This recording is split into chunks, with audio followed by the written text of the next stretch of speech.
আসসালামু আলাইকুম। কেমন আছো বন্ধুরা? আমি আজকে তোমাদেরকে নিয়ে চলে আসলাম রাজশাহীর সাহেব বাজারে মাছপট্টিতে। তো বন্ধুরা, আজ তোমাদের পুরো মাছ বাজার ঘুরে দেখাবো। এখানে আমরা দেখতে পাচ্ছি বিশাল বিশাল মাছ, ছোট বড় ছোট বড় প্রায় সব ধরনের মাছ দেখা যাচ্ছে। এখানে চাকরিজীবী এবং শিক্ষানগরী হওয়ায় প্রচুর স্টুডেন্টদের সমাগম।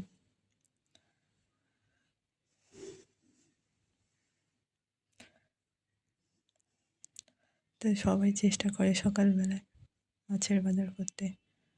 বন্ধুরা, দেখতে পাচ্ছি প্রচণ্ড ব্যস্ততার মাঝে সবার যাচ্ছে বাজারে।